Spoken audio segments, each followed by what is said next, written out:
Hi there, and welcome to Graeme's Guide Friday Live, this Friday, the 30th of October. And we're currently in orientation week of Teaching Period 3 here at Swinburne Online. Now, you're watching a recording, so it's not really live, but I like to call it Friday Live because I do these videos every Friday, and I do them live without a script. You'll see other videos that I've done during the teaching period that are scripted, and I don't waffle, but in these ones you might find that I will waffle because that's what I tend to do if I don't have a script.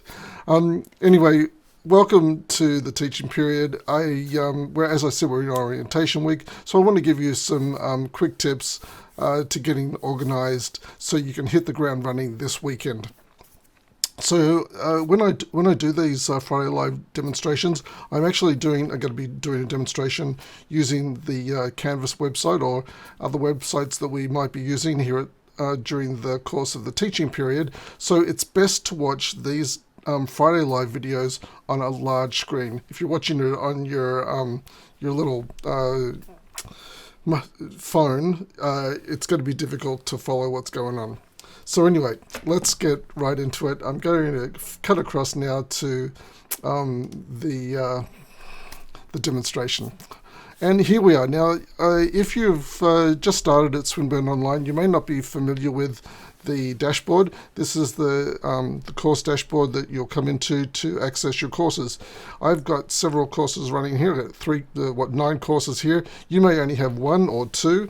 Well, no, actually, you'll at least have 3 because there are 2 courses here that are really useful for you that are not that you're not enrolled in. These are the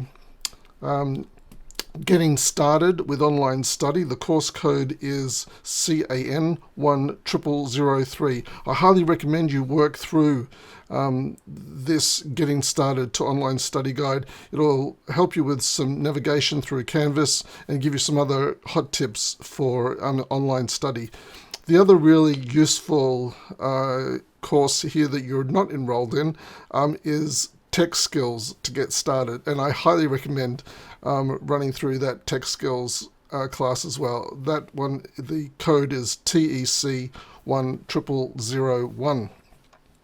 Now, as I say, you're not enrolled in these, but they are available to you, and they'll be available throughout the teaching period. So if you like, you don't have to watch them intensely now. You can just go in and have a look and see what's there, knowing that during the teaching period you can go back in and get some tips on how to find things like your assessment results or how to find the assessments, the assignments. So all of that sort of getting started with online study and the tech skills that you'll need are in those two courses. The one that we're doing, though, is Learning and Communicating Online, and that's COM10003. So let's click on that one and go to the home page. The reason why I'm going to go through the main pages because I'd like you to bookmark these into your web browser. It's now whether you're using Safari or Microsoft Edge or any web browser. I tend to use either Microsoft Edge, but my main browser is Chrome, Google Chrome. Regardless of which browser you're using, there are many out there. Firefox, to name another. They will have a way of bookmarking, or sometimes they're called favorites. In Microsoft Edge, that's called favorites. So you'll see at the top of the page, I already have some bookmarks up here. I'm going to add another bookmark, and I'm going to create a bookmark folder because I want to organize my bookmarks for this unit, Learning and Communicating Online. So I'm just going to right click up here on the bookmark bar, which if you can't see the bookmark bar on your browser, you may have to initiate that. You just need to do a Google search for how to find your bookmarks in whatever browser you're using. Add folder, and I'm going to call the folder COM10003 and save. And the first item I'm going to put into this is the unit homepage. To do that, there's a little lock over here or up the URL is for the page. I'm just going to drag that straight into my folder, and there's the. If I click on that, it'll refresh the page, and I'm here at the unit homepage. There are a whole lot of tabs you can work through down the side here. Your page is going to look a little bit different to mine because you'll have the student view. I have the ELA view, but these are these tabs are worth working through this weekend before the unit begins proper on Monday. In fact, we say the unit begins on Monday, but really you need to be doing your pre-reading of the essential readings for the unit this weekend so that you can be ahead of the game. The other area, so you see over here I've got a list of things I want to bookmark here on the left of the screen. Unit homepage, we've done that. Let's head now into the discussions. So if we click on the discussions here, and the discussions that these are all the discussions. We'll click on the first one. And what I was going to say was the discussions here are the discussion groups. You'll only see the discussion group that you're enrolled in. So I can see all of the discussion groups. You may only be able to see the one you're enrolled in, or you may be able to only click on the one you're enrolled in. For example, the groups that I look after are group 11, 12, 13, and 31. So welcome to groups. If you're in groups 11, 12, 13, or 31, you're in one of my groups. And it's great to have you here. Let's go click on group 11. And this is the discussion for module 1.2. But before we proceed here, over here in the left-hand menu, you'll see the menus change, and that's because we're now in the group menu. Sorry, I'm looking at the wrong camera. We're now in the group menu. You can see why I call this Friday Live, because I'm not going back to re-record when I make errors. It's live. Whatever happens, happens. So here, the group discussions. So this menu has changed. Click on discussions, and this is the discussions, all of the discussions for your group in this unit. And this is where you're going to do a lot of your work. We say that you need to spend about 8 hours a week on your study for each unit. Probably half of that time will be spent on reading, and that's reading incoming email, incoming messages, reading your announcements, reading tips and hints in the student hub, and also reading your essential reading, of course, for each week. Your essential reading is incredibly important, so make sure that you're getting your essential reading done. It's the first thing that gets forgotten about when people study online, but it's the most important thing because that's, in fact, where your learning comes from. And you need to demonstrate your understanding of the essential readings in the assignments. So when you complete your assignment has to demonstrate your understanding of the essential readings. Okay, so that's how important the essential readings are. If you cannot demonstrate your understanding of the essential readings, it's going to be very difficult to pass any unit of study you're enrolled in at university. So there's the biggest tip. You need to demonstrate your understanding of the essential readings. And we'll show you what those essential readings are. Don't worry, they're not hidden. They're in plain sight, and we're going to be referring to the essential readings each week. And that's what you want to be getting stuck into this weekend. You want to read your essential readings. And in week one, really, there's only one reading. So, in fact, most weeks there's usually only one or two essential readings, and then there's some additional readings if you would like to do some additional research. Okay, so once you've done your essential reading, you'll come in here to the discussion boards to ask questions, because most of what you're reading is going to be new knowledge, and you'll have no idea what is being presented to you. You'll have no idea what is this topic? What's transmissionist theory? What is all of these theories we're going to be discussing, and of course my mind's gone blank. We cover several theories, but of course I can't think of one of them right now. But these theories are going to be new to you, and you need to ask questions so you can gain a better understanding of what they are. You'll gain some understanding from doing the reading, but to gain a better understanding, come here into the discussions, ask stupid questions. You're going to think they're stupid. I'm going to think that they're necessary. Whatever you do, come in here and ask your questions. Don't be afraid to ask a question that you think is ridiculous, because I can guarantee you many other students will be wanting to ask the same question, and they may be afeared. So be brave, be courageous, come in here and ask those questions, whether they're difficult or easy, and your fellow students and I will help you better understand the new knowledge that you're gaining from these essential readings. And we're going to be doing some tasks along the way to reinforce what we've learnt.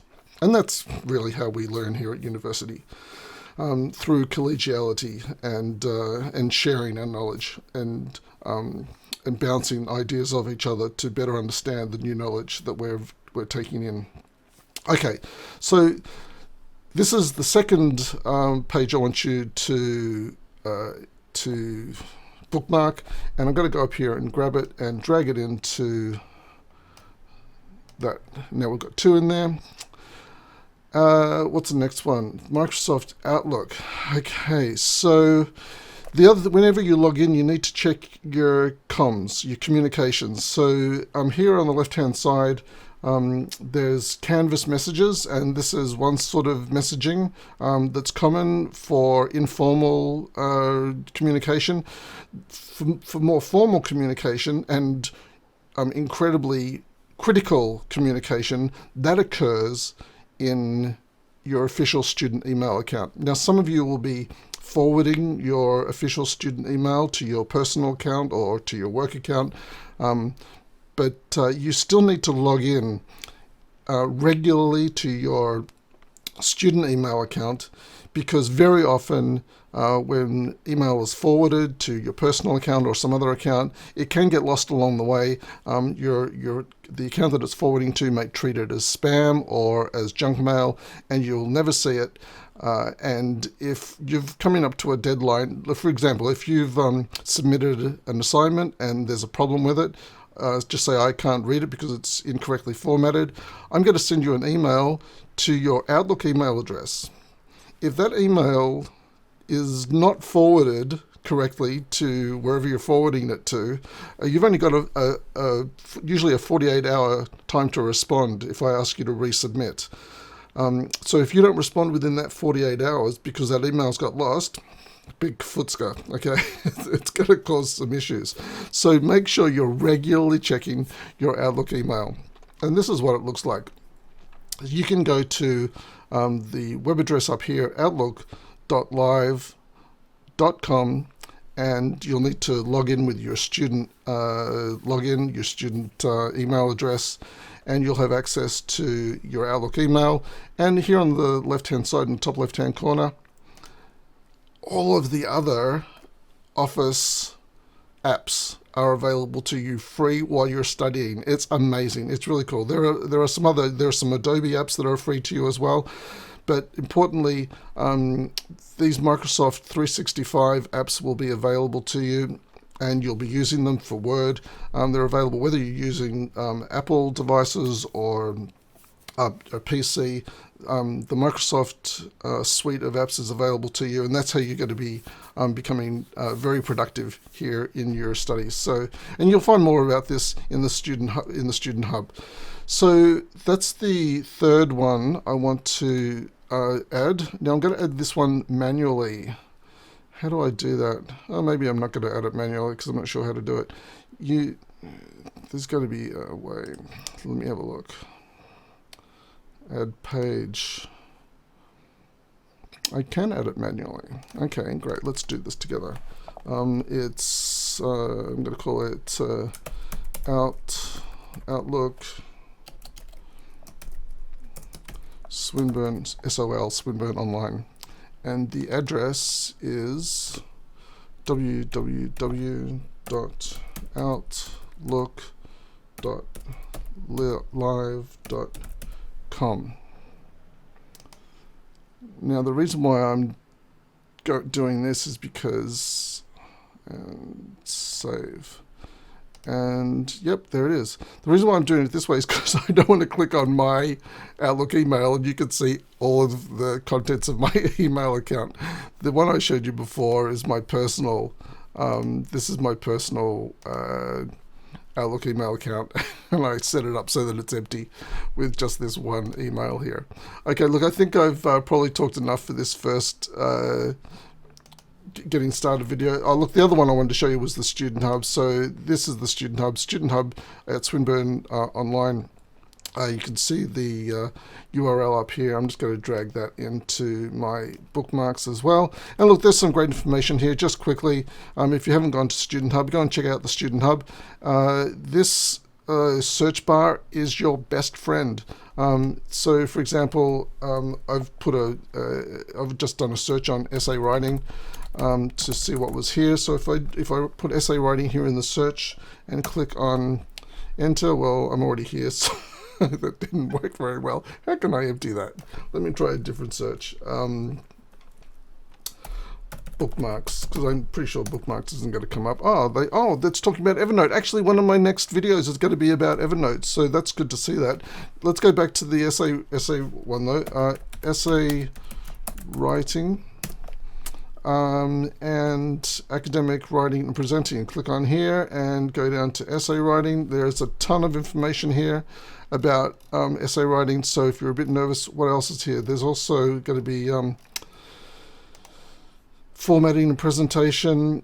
Look, there's a wealth of information here in the Student Hub. I'm not going to confuse you with it all right now. I just wanted to really show you those initial way to get organized, some getting organized tips. That's looking at the looking at bookmarking. Now, I only want to keep this to 10 minutes. It's gone to 11 minutes. No, it's at 17 minutes. Oh, yikes, way over. Thanks for being patient and sticking with me. I won't do this again. I promise I'll keep it to under 10 minutes in the future. Welcome to Learning and Communicating Online, and we'll see you in the discussion boards. And it's bye for now.